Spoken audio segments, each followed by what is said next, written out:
नमस्ते विद्यार्थी मित्रांनो ऑगस्ट महिना चालू आहे आणि लवकरच आपली आता घटक चाचणी होणार आहे आणि यासाठीच त्याचा सराव म्हणून आपण सराव पेपर इथे पाहणार आहोत आणि आज आपण इयत्ता 10वी विषय भूगोल यासाठी सराव पेपर पाहणार आहोत। बाळांनो, हे घटक चाचणीचे पेपर समोर ठेवून हा सराव पेपर घेण्यात येणार आहे। याच्यामध्ये पूर्णपणे उत्तरे कशी असावीत हे आपण प्रॅक्टिकली पाहणार आहोत की उत्तरे तुम्ही कशी लिहिल्यानंतर तुम्हाला मार्क्स पडतील किंवा कोणत्या प्रकारची उत्तरे पेपरमध्ये लिहिणं अपेक्षित असतं आणि उत्तरे लिहिल्यानंतर आपल्याला कोणत्या गोष्टीची काळजी घेणं अपेक्षित आहे किंवा आवश्यक आहे त्या सर्व गोष्टींचा भाग आपण ह्या व्हिडिओमध्ये पाहणार आहोत। तर व्हिडिओ शेवटपर्यंत नक्कीच पहा। याच्यामध्ये तुम्हाला फक्त उत्तरे सांगण्यापेक्षा उत्तरे कशी लिहिली जातात आणि जेणेकरून आपला पेपर अट्रॅक्टिव्ह वाटेल त्याच्याबद्दलचा भाग आज आपण इथे पाहणार आहोत। आजचा पेपर हा तुमच्या भूगोलमधील पाठ नंबर 1 क्षेत्रफेट व पाठ नंबर 2 स्थान आणि विस्तार याच्याबद्दल 2 धड्यांचा समावेश करून किंवा 2 पाठांचा समावेश करून ही प्रश्नपत्रिका बनवण्यात आलेली आहे। ही प्रश्नपत्रिका नक्कीच तुम्हाला तुमच्या घटक चाचणीमध्ये खूप मदत करेल जेणेकरून तुम्हाला छानपैकी मार्क्स मिळू शकतील। बघा पहा, याच्यामध्ये एकूण 20 मार्कांची 20 गुणांची ही पेपर आहे, परीक्षा आहे। याच्यामध्ये तुम्हाला रिकाम्या जागा वगैरे सगळ्या गोष्टी आपण इथं पाहत जाणार आहोत। सुरुवात करूया। बघा, प्रश्न क्रमांक 1 अचूक पर्याय निवडून वाक्य लिहा। याच्यामध्ये बघा, भारत व ब्राझील देशामधील राजवट टिंबटिंब प्रकारचे आहे। तर याचं उत्तर असं आहे, भारत व ब्राझील देशामधील राजवट ही प्रजासत्ताक प्रकारची आहे असं वाक्य याच्यामध्ये लिहा। दुसरं आहे, भारत देश ब्रिटिशांच्या टिंबटिंब शतके अधिपत्याखाली होता। तर याचं उत्तर असं येणार, भारत देश हा ब्रिटिशांच्या 1.5 शतके अधिपत्याखाली होता। तर 1.5 शतके म्हणजे जवळजवळ 150 वर्ष हा भारत ब्रिटिशांच्या अधिपत्याखाली होता बाळांनो, आपल्याला माहितीच आहे। त्यानंतर बघा, पुढचा प्रश्न आहे, अचूक गट ओळखा। याच्यामध्ये 3 गट आपल्याला देण्यात आलेले आहेत। भारताची उत्तरेकडची राज्ये, भारताचा जो उत्तरेकडील भाग आहे तिकडची राज्ये शोधायची आहेत। आंध्र प्रदेश, कर्नाटक, गोवा हे होऊ शकत नाही। मध्य प्रदेश, छत्तीसगड, ओडिशा हे पण होऊ शकत नाही। पण जम्मू काश्मीर, हिमाचल प्रदेश, उत्तराखंड हे उत्तरेच्या बाजूला आहे, भारताच्या टोकाला आहे। तर त्यामध्ये आपण जम्मू काश्मीर, हिमाचल प्रदेश, उत्तराखंड असं उत्तर याचं तुम्ही लिहिणं अपेक्षित आहे। त्यानंतर बघा, दुसरा प्रश्न दिलेला आहे, योग्य जोड्या लावा। आता याच्यामध्ये देशाचं नाव दिलेलं नाही, पण हे ब्राझील या देशाचं नाव अनुसरून आहे। तर ब्राझीलच्या दक्षिणेस काय आहे आणि पश्चिमेस काय आहे हा भाग इथं आपल्याला सांगायचा आहे। तर दक्षिणेस हा अटलांटिक महासागर येतो, ब्राझील देशाच्या दक्षिण बाजूला अटलांटिक महासागर आहे। पुढे त्याचा मॅप देण्यात आलेला आहे, नकाशा देण्यात आला आहे, तो पण आपण इथं पाहणार आहोत। आणि पश्चिमेस पेरू नावाचं शहर तिथं आहे, हे पण पाहणार आहोत। बघा पुढे आता वेगळा घटक आपल्याला ओळखायचा आहे। दुसरा प्रश्न आहे, प्रश्न क्रमांक 2 मधला दुसरा प्रश्न आहे, बंगालच्या उपसागरातील बेटे कोणकोणते आहेत? तर वेगळा घटक शोधायचा आहे। बघा, न्यूमूर बेट, नाराकोंडम बेट, लक्षद्वीप बेट आणि बॅरन बेट। तर याच्यामध्ये तिन्ही बेट बंगालच्या उपसागरात आहेत, ब आणि ड, पण लक्षद्वीप नाही, त्यामुळे हा वेगळा इथं लक्षद्वीप असं उत्तर याचं लिहा, पर्यायसहित लिहा। त्याच्यानंतर बघा, विधानांचा योग्य क्रम लिहा। उत्तर लिहित असताना परीक्षकाला जो तुमचा पेपर चेक करणार आहे त्यांना अतिशय सोप्या पद्धतीने उत्तरे समजतील अशाच भाषेमध्ये आणि अशा शब्दामध्ये, अशा अक्षरामध्ये सुटसुटीत उत्तर लिहिण्याचा प्रयत्न करा। गिजबट, गोंधळ, गडबड किंवा खाडाखोड जेव्हा आपण करतो तेव्हा आपल्याला मार्क्स कमी भेटतात। त्यामुळे शुद्ध लेखन प्लस नीटनेटकेपणा हा पेपरमध्ये असणे आवश्यक आहे। बघा, प्रश्न आहे, विधानांचा योग्य क्रम लावा। याच्यामध्ये 3 दिलेत, अ, ब, क, यांच्यामध्ये सिक्वेन्स नाही आहे, तर तो सिक्वेन्स तुम्हाला लावायचा आहे। 1947 भारताला स्वातंत्र्य मिळाले। ब आहे, सुमारे 1.5 शतक भारत देश ब्रिटिशांच्या अधिपत्याखाली होता।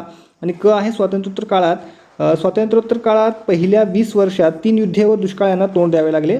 तर याचं बघा कसं येणार आहे, सुरुवातीला येईल याच्यामध्ये सुमारे 1.5 शतक म्हणजे ब पर्याय येईल, तर ब सुमारे 1.5 शतक भारत देश ब्रिटिशांच्या अधिपत्याखाली होता। त्याच्यानंतर येईल 1947 साली भारताला स्वातंत्र्य मिळाले। आणि क येणार आहे, स्वातंत्र्योत्तर काळात पहिल्या 20 वर्षात 3 युद्धे व दुष्काळ यांना तोंड द्यावे लागले। अशा पद्धतीने लिहा, तुम्हाला छानपैकी मार्क्स पडतील। त्यानंतर प्रश्न क्रमांक 3, एका वाक्यात उत्तरे लिहा। याच्यामध्ये बघा, प्रश्न आहे 1, ब्राझील देशाचे नाव कोणत्या स्थानिक वृक्षाच्या नावावरून पडले?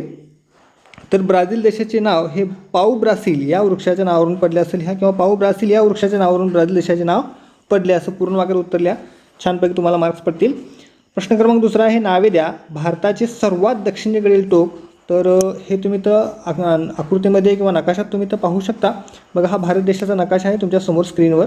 याच्या अतिशय दक्षिणेकडे म्हटलेलं आहे, तर अतिशय दक्षिणेकडेचा पॉईंट बघा इथे आहे, इथे आहे बघा इंदिरा पॉईंट, तर ह्याचं उत्तर हे असेल इंदिरा पॉईंट. खूप साऱ्या मुलांचा गोंधळ होऊ शकते की दक्षिणेकडील पॉईंट हा असेल, पण नाही, हा पॉईंट आहे. तुम्ही पुस्तकामध्ये पण ह्याला चेक करू शकता.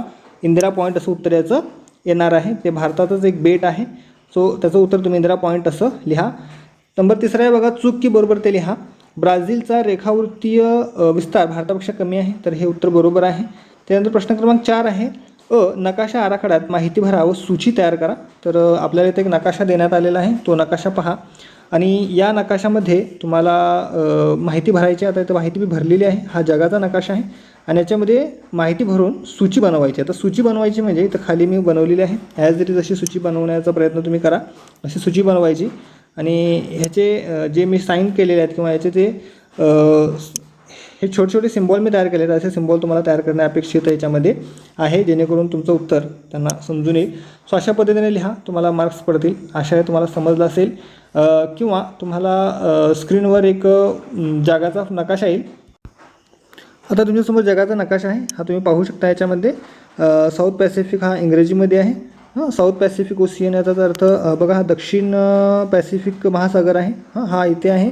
त्याच्यानंतर आपल्याला ब्राझील बघायचं, तर ब्राझील बघा, हा देश इथं आहे ब्राझील. हा दुसरा पॉईंट आपला होता. त्यानंतर आपल्याला दक्षिण अटलांटिक महासागर दाखवायचा होता, तो पण भाग इथे आपल्याला दिसतोय. आणि त्याच्यानंतर आपल्याला हिंदी महासागर दाखवायचा आहे. ते आता इथं इंडियन ओशियन असं लिहिलेलं आहे. हिंदी महासागर हा भाग इथे आहे.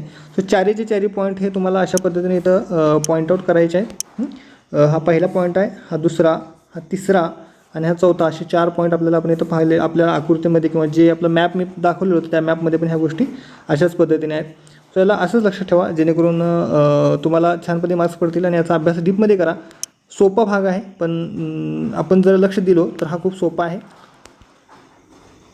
आता बघा, दिलेला आहे. पुढे दिलेल्या नकाशाचे वाचन करून त्याखालील प्रश्नांची उत्तरे लिहा. आता इथं एक नकाशा देण्यात आलेला आहे. भारताचा नकाशा हा राजकीय. याच्यामध्ये आपल्याला काही प्रश्न दिलेले आहेत. हा नकाशा वाचन करायचा आहे. तुम्ही नकाशा वाचन करू शकता, तुमच्या पुस्तकामध्ये अवेलेबल आहे. पहिला प्रश्न मी वाचतो, वेळ नाही आपल्याकडे. भारताच्या दक्षिण दिशेस असलेल्या महासागराचे नाव लिहा. तर बघा, भारताच्या दक्षिण दिशेस हिंदी महासागर आहे असं लिहा. आणि दुसरा आहे, भारताच्या पश्चिमेस कोणता समुद्र आहे. तर भारताच्या पश्चिमेस अरबी समुद्र आहे. हे 2 घटक तुम्हाला इथं आकृतीमध्ये पण दिसत असतील. बघा, दक्षिणेकडचा भाग हा आहे भारताच्या, तर दक्षिणेकडे बघा हा हिंदी महासागर आहे. आणि भारताच्या जी पश्चिम दिशा आहे तर ती आहे बघा अरबी समुद्र. इथं तुमच्या डोळ्यासमोर किंवा तुमच्या स्क्रीनवर तुम्हाला दिसत असेल. आता प्रश्न क्रमांक 5 आहे, पुढील विधानांची भौगोलिक कारणे लिहा. हा 3 मार्काचा प्रश्न आहे. दोन्हीपैकी एक लिहायचा आहे. भारताला एक तरुण देश म्हणून ओळखले जाते, तर याचं पण उत्तर तुम्ही लिहू शकता. आता मी उत्तर लिहिलेलं दुसऱ्याचं, दोन्हीपैकी एक लिहायचं आहे. तर मी ब्राझीलला जगाचा कॉफी पॉट असे म्हणतात, त्याचं उत्तर लिहिलेलं आहे. ते उत्तर कसं लिहिणं अपेक्षित आहे, मुद्दे कसे काढणे अपेक्षित आहेत, ते भाग बघा.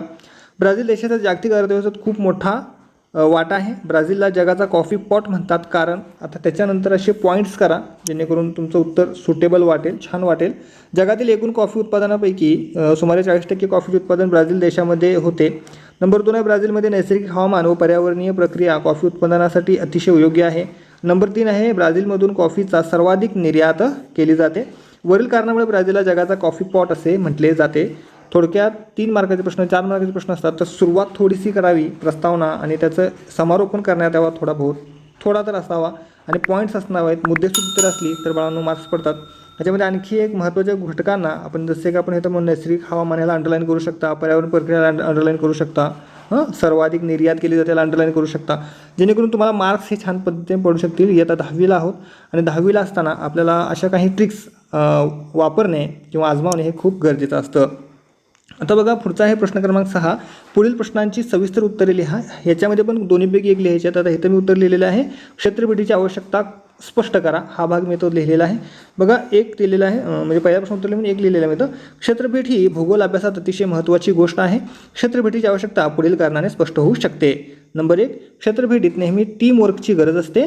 यामुळे आपल्यातील एकत्रित काम करण्याची क्षमता विकसित होते. ठीक आहे. दुसरा पॉईंट बघा, क्षेत्रफळीने वास्तविक जग व वर्ग यातील फरक पूर्णपणे समजून येतो. आपण क्षेत्रफळीमध्ये प्रत्यक्षात त्या ठिकाणी जातो ना. नंबर 3 आहे, प्रात्यक्षिकपणे ज्ञान भेटत असल्याने आकलन क्षमतेचा विकास होतो. नंबर 4 आहे, प्रत्येक गोष्टीचे बारकाईने निरीक्षण व नोंद घेतल्याने तार्किक क्षमता व जिज्ञासूवृत्तीत वाढ होते. आणि 5वा आहे, क्षेत्रफळीने भूगोल सहजपणे समजून घेता येतो किंवा समजून येतो. सो वरील कारणामुळे क्षेत्रफळ ही अभ्यासात अतिशय मोलाचे काम करते हे समजून येते. सो अशा पद्धतीने मी मगाशीच म्हटलो त्या पद्धतीने 3 मार्काचे 4 मार्काचे प्रश्न असतात, त्याला छोटीशी जास्त नाही अशी प्रस्तावना करा आणि समारोपण करा आणि पॉईंट्स मुद्देसूद उत्तरे लिहा, जेणेकरून तुम्हाला मार्क्स भेटतील. शिवाय मोठ्या उत्तरांसाठी अशी अंडरलाईनची पण सवय टाकत चला. महत्त्वाचे घटक, पहिला पेपर कव्हर करणे महत्त्वाचं असतं. अपेक्षित असते पेपर कव्हर करणे आणि पेपर कव्हर झाल्यानंतर त्याच्यामध्ये ह्या गोष्टी बारकाईने पूर्ण करणे आवश्यक आहे. सो आशा आहे सर्वांना हा भाग विषय छानपैकी समजला असेल. थोडासा व्हिडिओ मोठा झाला, पण प्रत्येक गोष्ट मी याच्यामध्ये कव्हर करण्याचा प्रयत्न केलेला आहे आणि असेच सराव पेपर आपण वारंवार ह्या वर्षभर घेत राहणार आहोत. आशा आहे सर्वांना व्हिडिओ आवडत असेल. तुम्ही यासाठी आपले कमेंट्स तुम्ही कमेंट बॉक्समध्ये नक्की टाका, जेणेकरून नवीन व्हिडिओमध्ये नवीन काहीतरी गोष्टी मला ॲड करता येतील. सो आजच्या व्हिडिओमध्ये एवढंच. पुन्हा भेटूया एका नवीन व्हिडिओमध्ये. तुम्हाला थँक्स फॉर वॉचिंग.